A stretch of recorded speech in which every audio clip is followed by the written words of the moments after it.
The crack of a rifle split the silence, a sharp, angry sound that sent a flock of crows scattering from the canyon rim.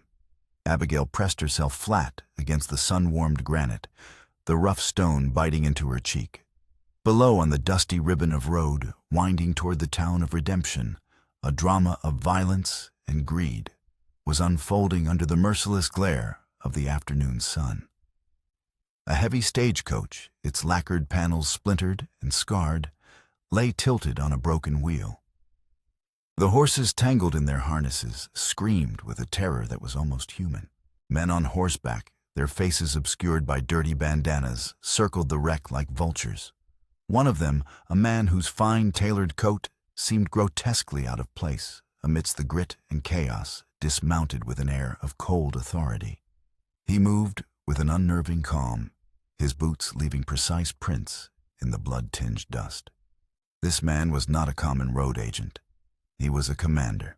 Abigail held her breath, her knuckles white where she gripped the worn stock of her hunting rifle.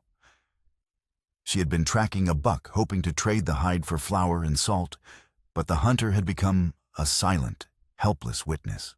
The man in the coat, Silas, as she would later learn his name, was wrenched open the coach door. He barked an order, and his men dragged the terrified passengers out into the blinding light. A portly merchant, a trembling woman in a fine silk dress, a gambler whose luck had clearly run out. Silas ignored their pleas, his eyes fixed on a heavy, iron-strapped lockbox being hauled from the coach's boot. But it was what happened next that froze the blood in Abigail's veins. A small girl, no older than 6, was pulled from the coach's interior, her arms wrapped fiercely around a younger boy who was barely a toddler. She stood her ground, a tiny, defiant figure against the vast, indifferent landscape. Silas looked down at them, his face a mask of irritation, as if they were nothing more than inconvenient baggage. "Get them out of the way," he snapped. One of the bandits grabbed the children, his rough hands prying the boy from his sister's grasp. The girl, Ellie, fought with the fury of a cornered bobcat, her small fists beating against the man's legs. "Leave him alone," she shrieked, her voice thin but piercing. Silas watched for a moment, a flicker of something unreadable in his eyes. He stepped forward and with a swift, dismissive gesture pushed the children away. They stumbled and fell into the dust, landing hard. He didn't spare them a second glance. He turned his attention back to the passengers, specifically the woman in the silk dress who lay still on the ground, a dark stain spreading across her bodice. With a delicate, almost surgical precision, Silas reached down and unclasped a silver locket from around her neck. He held it up, letting it catch the sun. It was an oval locket, intricately engraved with a vine of roses. Abigail's breath hitched in her throat, a choked, painful sound. Her hand flew to her own neck, to the identical silver locket she wore tucked beneath her collar. It was her most precious possession, a relic of a life that had burned to ashes. Inside hers was a tiny, faded portrait of her late husband, Daniel, and the infant son she had held for only 6 precious months. A memory sharp and visceral slammed into her. The smell of smoke, the blistering heat, the terrible, consuming roar of a fire. The weight of an empty crib, the silence that came after. Seeing that locket in the hands of this brutal man was like a phantom hand closing around her heart, squeezing until she couldn't breathe. It created a connection, a terrifying, inexplicable link between her buried grief and the violence unfolding below. Silas pocketed the locket, gestured to the stolen lockbox, and swung back into his saddle. "Leave them," he commanded, his voice carrying on the dry wind. "The coyotes need to eat too." With a final deafening volley of gunfire into the air, the bandits wheeled their horses and galloped away, and their laughter swallowed by the immense silence of the desert. They left behind a scene of carnage, splintered wood, and the 2 small children alone in the middle of the road. The dust began to settle, coating the world in a fine red powder. Abigail remained frozen for a long minute, her mind reeling. The locket. The children. It was a sign, a cruel twist of fate she couldn't ignore. Pushing herself up, her joints aching, she scrambled down the rocky incline, her rifle feeling heavy and useless in her hands. As she approached the little girl, Ellie scrambled to her feet and pulled her brother Matthew behind her, shielding him with her own small body. Her eyes, wide and dark with terror, were fixed on Abigail, waiting for the next blow to fall. The boy whimpered, his face buried in his sister's ragged dress. Abigail stopped a few feet away, raising her hands slowly to show they were empty.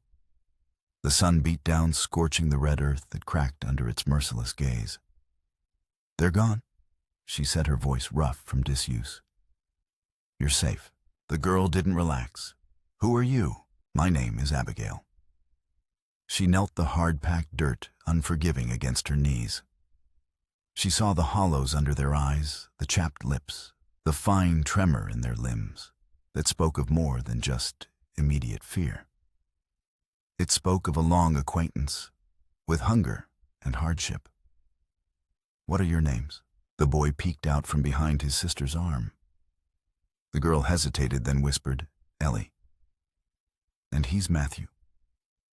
Her gaze was direct, ancient. "Are you going to leave us here?"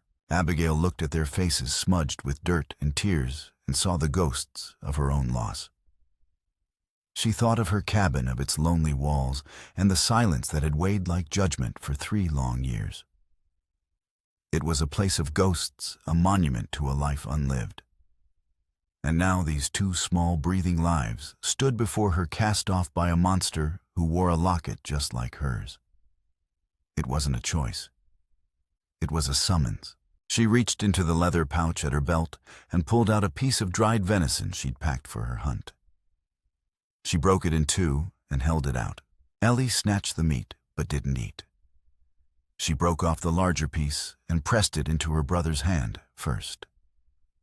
Only after he began to chew, slow and desperate, did she lift her own portion to her lips. The sight broke something inside Abigail, a dam of grief and solitude she had so carefully constructed. Her throat burned. These were not strays. They were survivors. "Come on," she said, her voice softer than she intended. "There's water at my place. And food." She stood up, her shadow stretching long behind her in the dying light. "It's a long walk." Ellie looked up at her, suspicion warring with a desperate hope. Then, with a fierce little nod, she took Matthew's hand. Abigail turned and started the walk back toward her ranch, not daring to look back, afraid they might not follow. But she heard them, the soft scuff of their bare feet on the trail behind her, a sound that was both a burden and a prayer. The sun slid lower, laying cool blue shadows that stretched like fingers from the mesas at dusk. For the first time in years, Abigail was not walking home alone. The cabin was little more than timber nailed against the wind, but to the children it must have looked like a fortress. Ellie's eyes widened as the door swung open, revealing the sparse interior. She tightened her hold on Matthew's hand, as if afraid the sanctuary might be an illusion. The room smelled of wood smoke, dried herbs, and the faint, clean scent of pine from the floorboards she scrubbed weekly. It was a place of discipline and order, a bulwark against the chaos of her grief. A stove stood cold and black in one corner, shelves held a few chipped crockeries, and a table scarred with the knife marks of 100 solitary meals dominated the center of the room. The children's gazes lingered on that table as if it were an altar. Abigail moved with practical purpose, her actions a language more comfortable than words. She stoked the embers in the stove, adding kindling until a small flame danced to life. Gunfire echoed in her memory. Dust choked the air. Abigail held her breath, shaking the vision away. She filled a pot with water from the pump and set it to boil, then ladled beans from a crock into a skillet. The simple sizzle and the rich, earthy smell filled the cabin, a stark contrast to the metallic scent of blood on the road. She poured water into 2 tin cups and set them on the table. Matthew's fingers shook as he lifted his, spilling a stream down his chin. Ellie scolded him softly, "Slow, else you'll choke," and wiped his mouth with the hem of her sleeve. The tenderness in the gesture made Abigail's throat ache. She served the beans onto 2 plates, a meager portion that felt like a feast. They ate with a ravenous, silent intensity. When she saw how quickly they were swallowing, she laid a hand on the table, firm but gentle. Chew. There's more when that's gone. They slowed, though their eyes still darted toward the skillet, fearing it might vanish. Abigail sat across from them, watching.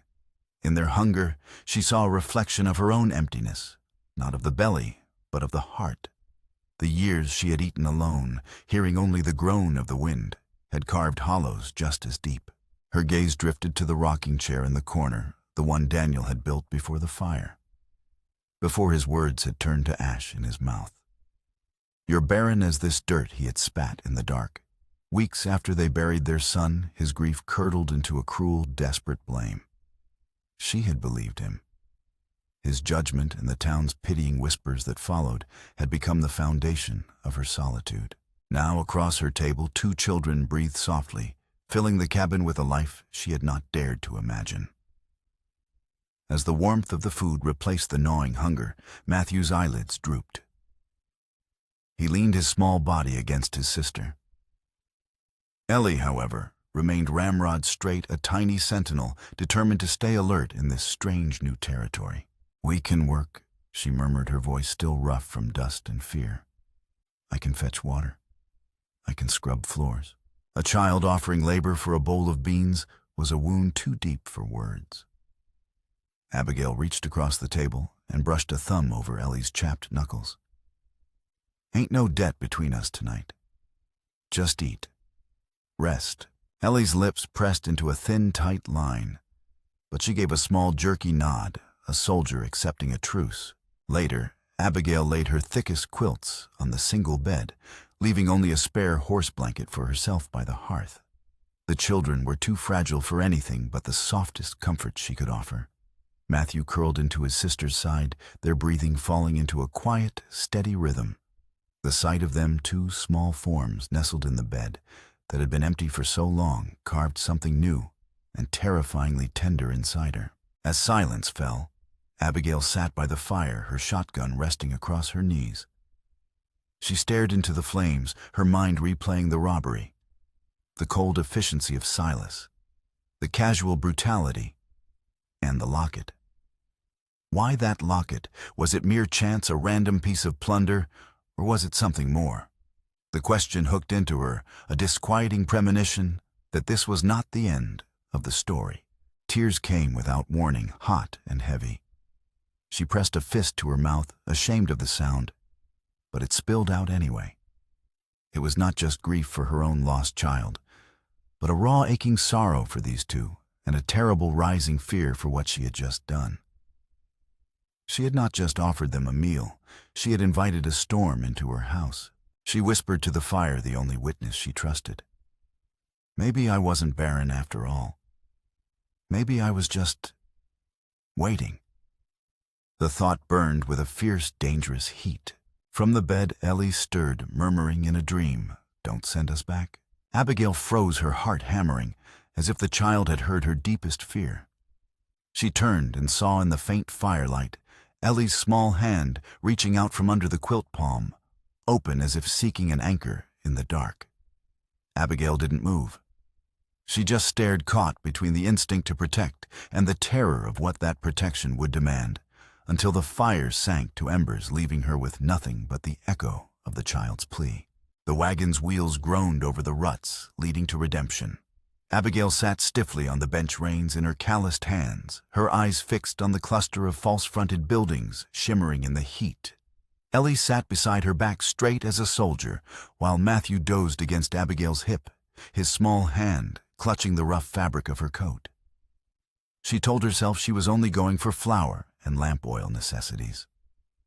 But her chest tightened with each jolt, knowing she was driving her fragile new reality directly into the crucible of town judgment. A bell above the door of Bragg's Mercantile tinkled, a sound too cheerful for the knot in her stomach. The air inside was thick with the smells of tobacco leather and ground coffee. Mr. Bragg, a man whose face seemed permanently pinched in disapproval, looked up from his ledger. His eyes skipped over Abigail and landed on the children. His mouth tightened. "Morning, Abigail," he said, the word carrying no warmth. "Mr. Bragg." She kept her voice even. "Flour coffee and a length of canvas." Bragg ran a thumb along his ledger line. "Heard there was trouble on the stage road. Robbery? Nasty business." He looked pointedly at Ellie and Matthew. "Heard some folks didn't make it." "That's right," Abigail said, placing coins on the counter. "Children eat more than a lone woman can manage." Bragg continued his tone, implying a judgment far heavier than a simple observation. "Might find yourself wanting before the month's out." Her jaw clenched. "Just measure what I asked." While Bragg reluctantly filled her order, two women sorting calico bolts nearby lowered their voices, but not enough. "Can't keep a husband, so now she takes in strays," one whispered, the words sharp as needles. "What she thinks she's proving," the other replied. "You can't just gather up what's been cast off and call it family. It ain't right. It ain't natural." The words slid like knives into Abigail's back. She felt Ellie stiffen beside her. She wanted to turn to unleash the cold fury building inside her, but she knew it would only make things worse. Instead, she rested a hand on Ellie's shoulder, a silent message of solidarity that was as much for herself as for the child. When they stepped back out into the blinding sun, the weight of the town's gaze followed them. Across the street, Sheriff Brody was tacking a wanted poster to the wall outside his office. He was a world-weary man, his face a roadmap of cynicism, but his eyes held a deep-seated integrity that most men in redemption lacked. He saw Abigail and the children, and his expression shifted, a flicker of professional interest crossing his features. He ambled across the street, his spurs kicking up small puffs of dust. "Abigail," he said, his voice a low, dry rumble. "These the children from the stage." "They are," she said, her body tensing. "The driver who survived said the man in charge just discarded them, left them for dead." The sheriff's eyes, a faded blue, rested on Ellie. "You get a good look at him, little one." Ellie, who had been staring at her feet, looked up. Her voice was small but clear. He was dressed fancy, like a man from a city. And he was cold. His eyes were like winter ice. The sheriff nodded slowly. "That matches what the others said." He looked back at Abigail. He took a lockbox. Any idea what was in it? Abigail's mind flashed to the locket. Should she mention it, tell him about the impossible coincidence? But to speak of it felt like giving voice to a ghost, inviting a connection she didn't understand and deeply feared. "No idea, Sheriff. I was just glad to get the children away from there." "Well, you're a braver woman than most for taking them on," Brody said, though his tone was neutral, offering neither praise nor condemnation. "You be careful out there alone. The man who did this is still out there, and he doesn't strike me as the kind to leave loose ends." The veiled warning hung in the air as he tipped his hat and walked back to his office. The weight of it settled on Abigail's shoulders. This wasn't just about surviving the judgment of the town. It was about surviving the man who had orphaned these children. As they loaded their supplies, Matthew pointed a small grubby finger at a jar of striped candy sticks in the mercantile window. His eyes were wide with a longing so pure it was painful. Abigail saw the look, and her own coin purse felt impossibly light. Survival, not sweetness. The thought was a familiar bitter pill. The ride back to the ranch was quiet. The open land, usually a comfort, now seemed vast and exposed. When the cabin finally came into view, its solid shape a dark silhouette against the setting sun, relief washed over her. Here the walls did not whisper. Here the air did not judge. That night, after a simple meal, as the wind howled outside, Ellie's voice cut through the quiet. "The lady on the coach, the one who didn't get up. She was our mother." Abigail stopped rocking. She turned to face the girl whose face was illuminated by the flickering firelight. "The man who took her locket." Ellie continued, her voice trembling but steady. "He wasn't our pa." He's our uncle. His name is Silas. The name landed in the quiet room with the force of a physical blow. Silas, the cold, intelligent man with the city clothes. He said he was taking us to a new life. Ellie whispered, tears finally tracing clean paths through the dust on her cheeks. He said our father had left us property, a great inheritance. She looked at Abigail, her eyes filled with a terrible adult understanding. He lied. Abigail's heart ached. She pulled the girl into a fierce hug, Matthew stirring and joining them, his small arms wrapping around them both. She held them tight, the truth of the sheriff's warning echoing in her mind. Silas wasn't just a robber. He was family. And he had come for an inheritance. The lockbox. It had to be connected. And the locket. Her mother's locket. A cold dread began to seep into her bones. It wasn't a coincidence. It was a thread pulling her past into this violent present. And she knew with a certainty that terrified her that Silas was not finished with them. He would come looking for his loose ends. He would come looking for her. The weeks that followed were a fragile peace, a stolen season of quiet growth. Matthew's laughter began to fill the spaces between the floorboards, and Ellie's watchful gaze softened at the edges. Abigail taught them the rhythms of the land, how to read the clouds for rain, how to find the sweet-smelling sage, how to tell a coyote's howl from a lone wolf's cry. She found herself humming old lullabies as she mended their clothes, the tunes surfacing from a part of her she thought had long since died. Yet a shadow lingered. Every time a rider appeared on the horizon, every snap of a twig in the night, her hand would instinctively go to the shotgun propped by the door. She knew Silas was out there. The wanted posters in town described him and his men. But Sheriff Brody had no leads. He was a ghost, a well-dressed phantom who had vanished back into the vast empty plains. One evening, as dusk bled purple and orange across the sky, the peace was shattered. Hoofbeats fast and purposeful thundered up the lane. Abigail stiffened, her heart leaping into her throat. She pushed the children behind her toward the cabin door. Inside. Now. Under the bed. Ellie didn't question. She grabbed Matthew's hand and pulled him through the door, her face pale but resolute. Abigail stood her ground in the yard as 3 riders came into view. At their head was Silas. He looked just as he had on the road, immaculate, controlled, and radiating a cold, reptilian menace. He reined in his horse a dozen feet from her, his men fanning out on either side. His eyes, the color of winter ice, just as Ellie had described, swept over the small ranch, taking in the mended fence, the neat woodpile, the smoke curling from the chimney. A faint, contemptuous smile touched his lips. "Well, well," he said, his voice smooth and articulate, with none of the rough drawl of the West. "The Good Samaritan." I wondered where my niece and nephew had scurried off to. Abigail's grip on the weathered wood of the porch rail was the only thing keeping her upright. "They're not yours to claim." Silas dismounted with fluid grace. "Oh, but they are. They are my brother's children. My blood." He took a step closer, his gaze sharp and calculating.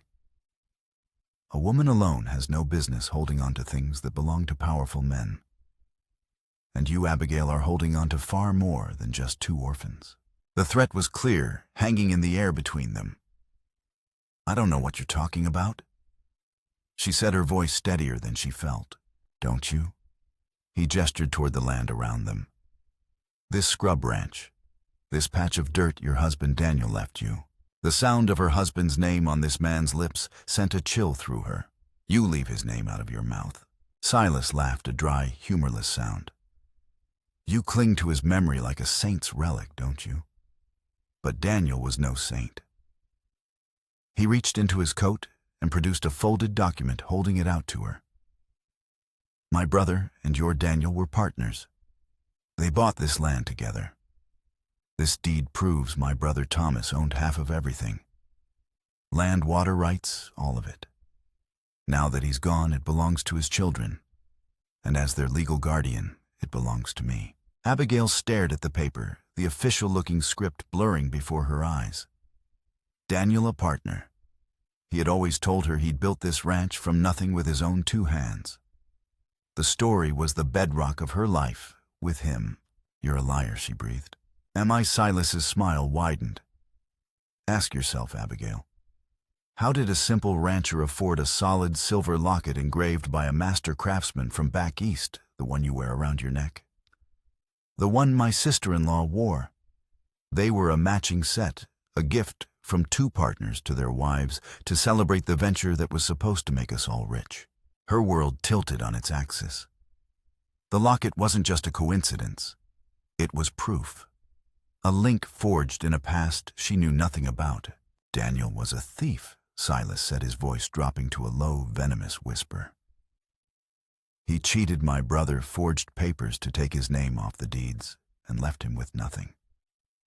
I am simply here to reclaim what is rightfully mine. He gestured to the children now peeking out from the cabin window. They are the key. Their claim gives me the law on my side. Give them to me, and I'll let you keep this miserable cabin. Refuse, and I will tear it all down with you inside it. Abigail's mind reeled. The foundation of her memory, of her grief, of her very identity as Daniel's widow, was cracking. Could it be true? Had the man she loved built their life on a bed of lies? She looked from Silas's cold, triumphant face to the 2 terrified faces in the window. The truth of Daniel's past no longer mattered. All that mattered was the present. No, she said, her voice ringing with a clarity that surprised her. She took a step back, her hand closing around the handle of the axe propped against the woodpile. This is my home. They are my children. You will not have them. Silas's expression hardened. The mask of civility fell away, revealing the predator beneath. A foolish choice. He turned back to his horse. The sheriff can't protect you from the law, Abigail. And he certainly can't protect you from me. I will be back. With the law on my side. He mounted, wheeled his horse, and rode away, his men following like shadows. Abigail was left standing in the dust, the deed a lie in her hands, an axe feeling flimsy and inadequate against the storm that was about to break. The quiet life she had built was gone. Now she was not just a protector. She was a woman forced to unravel her husband's past to have any hope of a future. The silence Silas left behind was heavier and more menacing than his presence. Abigail dropped the axe and stumbled into the cabin, her legs trembling. Ellie and Matthew rushed to her, their small bodies pressing against her sides, anchoring her in the spinning chaos of her thoughts. The next morning, driven by a desperate need for the truth, Abigail rode to redemption.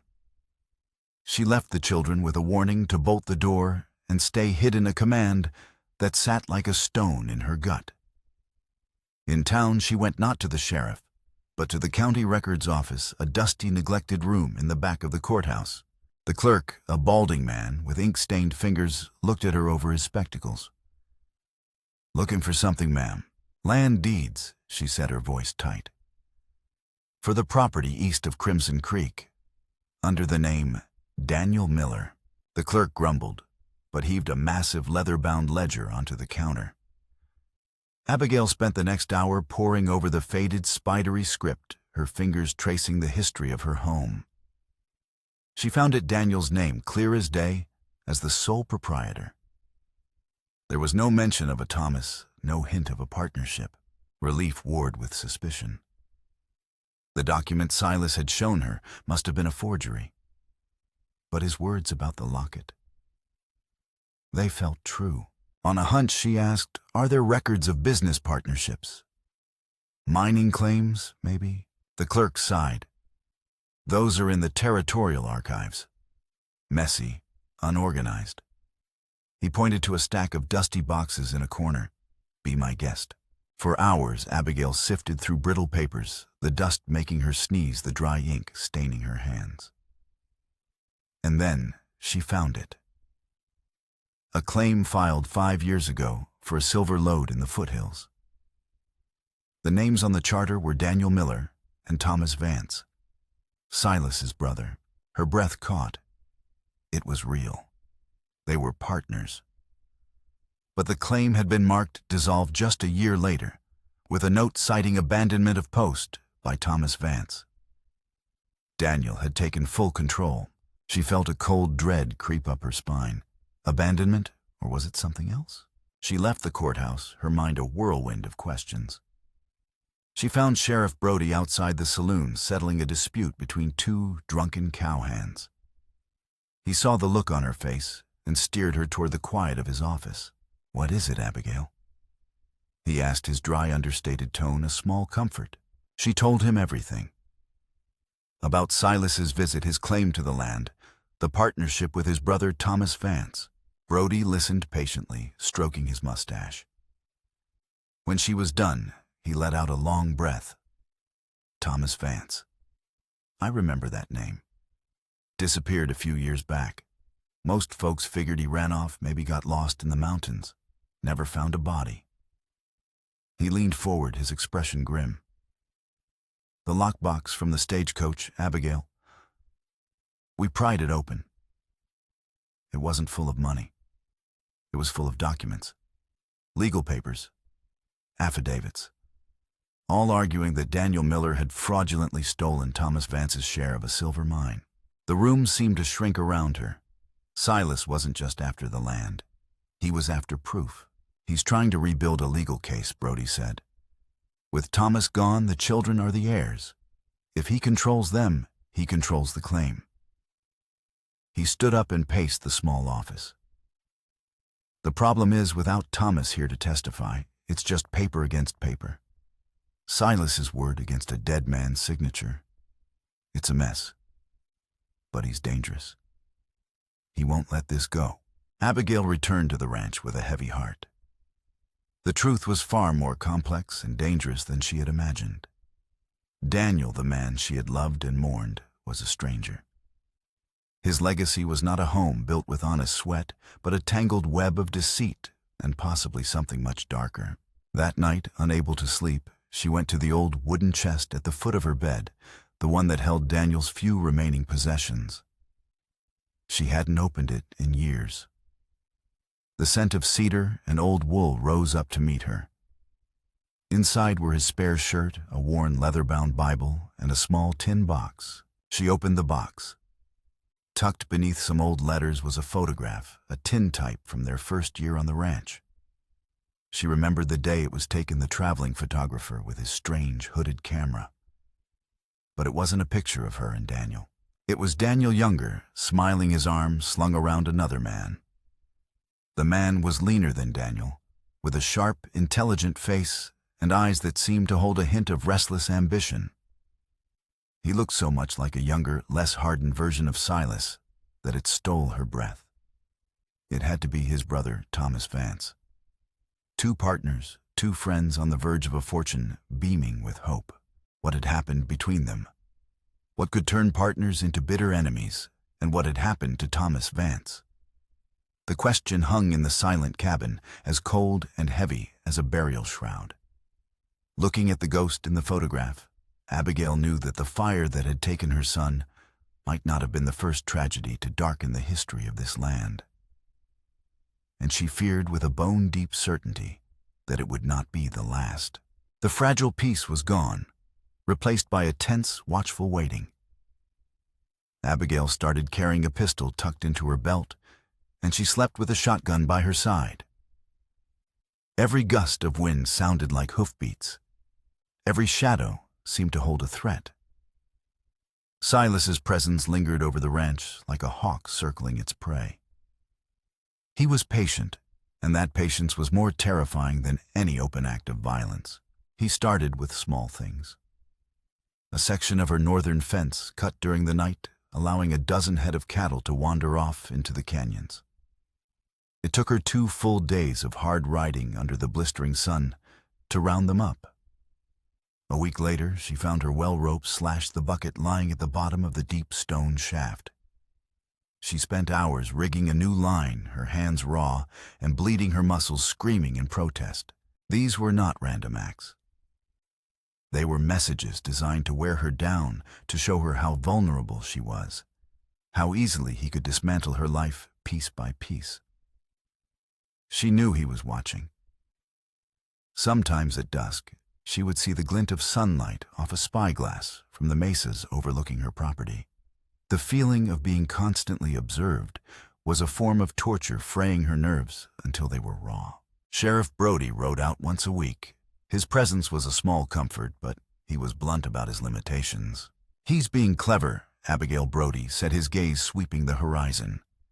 "Vandalism is hard to prove. Without a witness, I can't arrest him. He's walking a fine line, staying just on the right side of the law while he breaks you. So I'm supposed to just wait until he decides to burn me out?" She asked, the bitterness sharp in her voice. "You're supposed to be careful." Brody countered, his voice low. "He wants the children. He's trying to make your life here so impossible that you'll have no choice but to give them up or run. Don't let him." The town remained a source of cold comfort.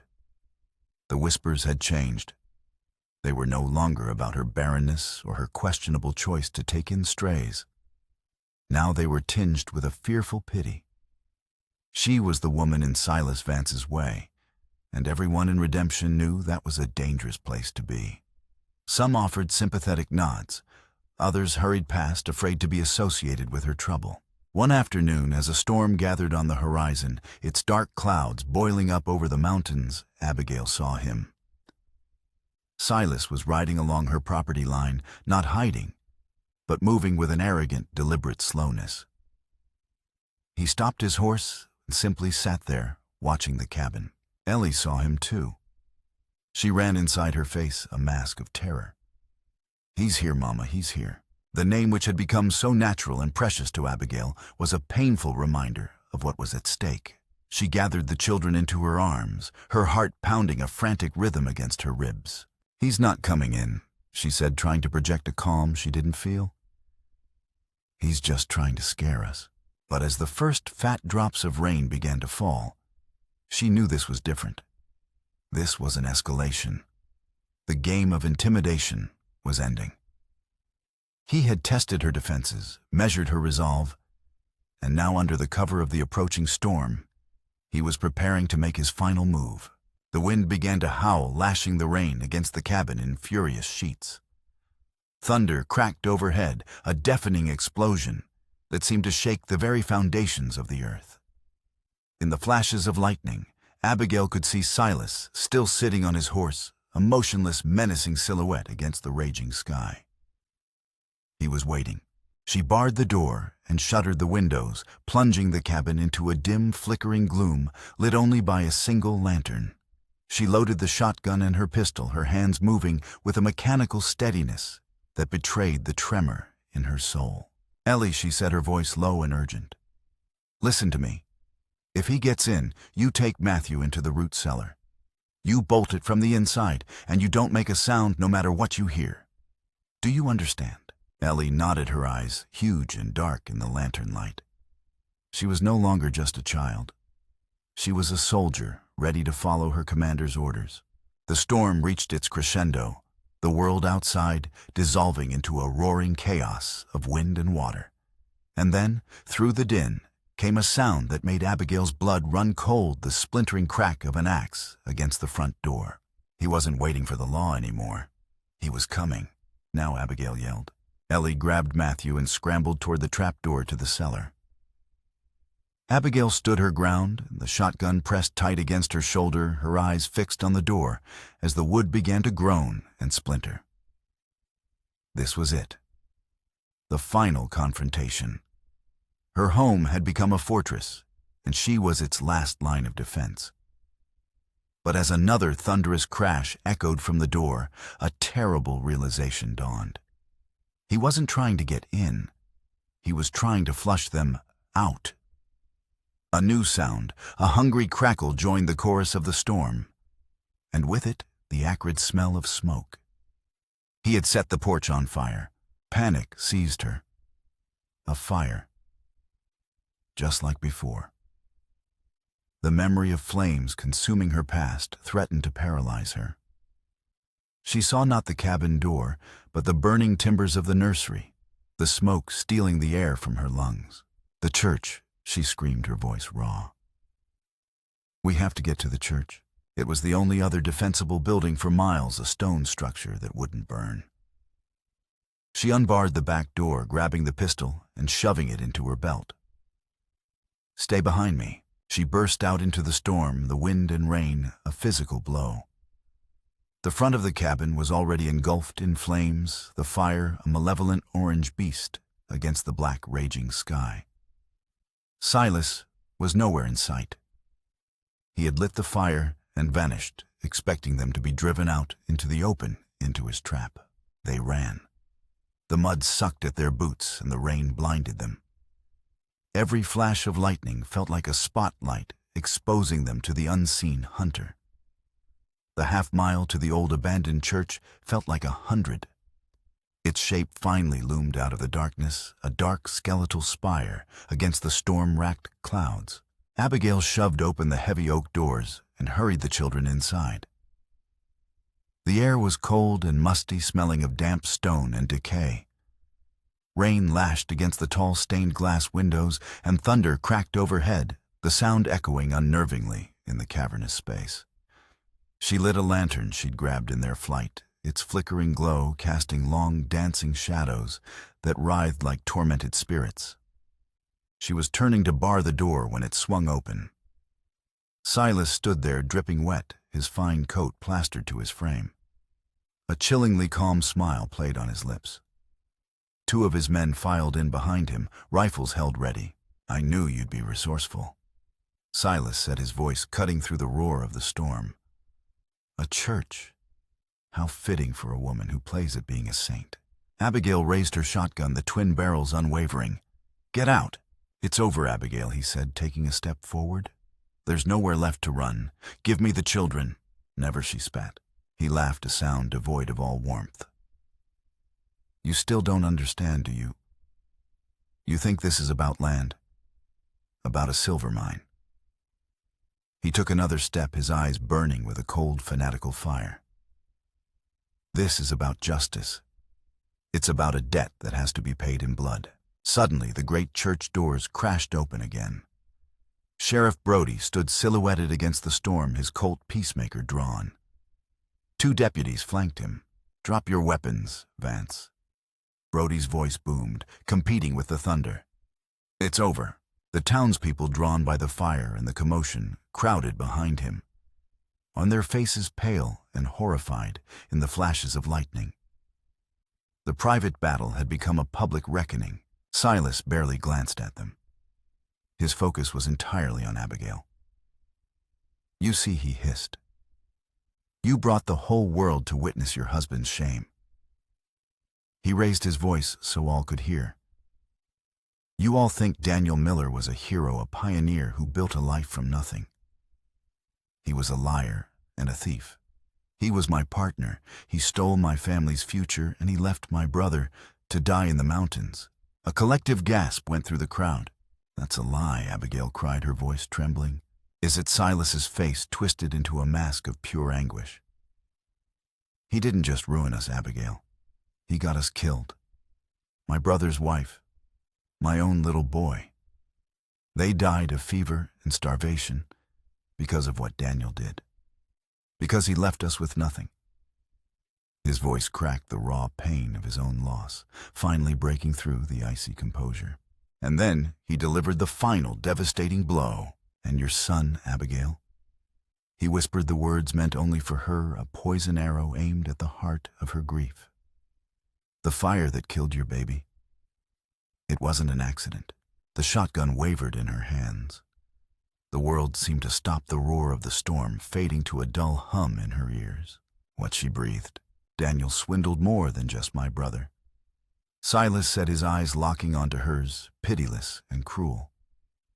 There were other men, desperate men he cheated out of their claims. They came looking for revenge. They set that fire intending to burn him in his bed. But he wasn't home that night, was he? He was in town drinking away his guilt. You and your son paid the price for his sins. He didn't just let my family die, Abigail. He got yours killed too.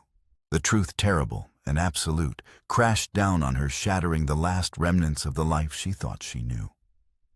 Her son's death wasn't a random tragedy. It was a consequence, a debt collected from the wrong person. Her grief, the sacred hallowing sorrow that had defined her for 3 years, was built on a lie. In that moment of stunned horror, one of Silas's men made his move, lunging for the children. Abigail reacted on pure instinct. She fired the shotgun, not at Silas, but at the man, the blast deafening in the enclosed space. He cried out and fell back. Silas drew his own pistol, but before he could aim, Brody's gun barked. The shot echoed the thunder outside. Silas staggered back, a look of shocked surprise on his face. He clutched his chest, a dark stain spreading across his shirt. He looked at Abigail one last time, his eyes filled not with hatred, but with a profound, empty weariness. Then he crumpled to the floor. The church fell silent, and the only sounds the relentless drumming of the rain and Ellie's terrified sobs. Abigail dropped the shotgun, its weight suddenly unbearable. She stumbled to the children, gathering them into her arms, burying her face in their hair as her own silent, shattering tears began to fall. She had won. She had saved them. But she had lost everything else. The man she had loved, the memories she had cherished, had all turned to ash. The storm passed as quickly as it had come, leaving behind a world washed clean and glistening under a sky of bruised purple and emerging stars. The fire at the ranch had consumed the cabin, leaving only the stone chimney standing like a lonely tombstone against the dawn. The fight was over. Silas was dead, his men in custody. But for Abigail, the true reckoning had just begun. Sheriff Brody stood with her amidst the smoking ruins of her home. The townspeople had helped her salvage what little they could, a blackened iron skillet, a few singed tools, the heavy wooden chest from the foot of her bed. His story checked out. Brody said quietly, his gaze fixed on the smoldering timbers. Found a journal in his saddlebag. It was all in there. The partnership, the swindle, Daniel's betrayal. It seems your husband wasn't the man anyone thought he was. Abigail nodded, numb. She felt hollowed out, scoured clean by the terrible truth. For years she had carried her grief like a shield, a noble burden that defined her. Now she saw it for what it was, the collateral damage of a dead man's greed. The townspeople who had once whispered behind her back now approached with a quiet, solemn respect. The women brought blankets and baskets of food. The men offered to help her rebuild. They had witnessed her courage in the church, her fierce, unwavering defense of the children. They no longer saw a barren widow playing at motherhood. They saw a survivor, a protector, who had faced down a monster and won. In the days that followed, living in a spare room at the preacher's house, Abigail began the slow, painful process of sorting through the wreckage, both physical and emotional. One afternoon, she opened the salvage chest containing Daniel's possessions. She looked at the photograph of him and Thomas Vance, 2 young men full of hope before lies and greed had poisoned everything. Then her fingers closed around her silver locket. She held it in her palm, its weight familiar, its presence a lie. With a deep breath, she walked to the small unmarked grave on the hill where she had buried her son. She knelt in the dirt and dug a small hole with her hands. She placed the locket inside, along with the photograph and Daniel's other belongings. She did not forgive him. Forgiveness was a grace she did not possess for this particular sin. But as she covered the items with earth, she felt a profound release. She was letting go of the idealized memory, burying the ghost that had haunted her for so long. She was no longer Daniel Miller's grieving widow. She was just Abigail. A few weeks later, she stood before the circuit judge in Redemption's small courthouse. Ellie and Matthew stood beside her, their hands held tightly in hers. With Sheriff Brody and the preacher as witnesses, she signed the papers that made them legally hers. She was no longer gathering what had been cast off. She was claiming her family. With the help of the town, she rebuilt the cabin stronger and sturdier than before.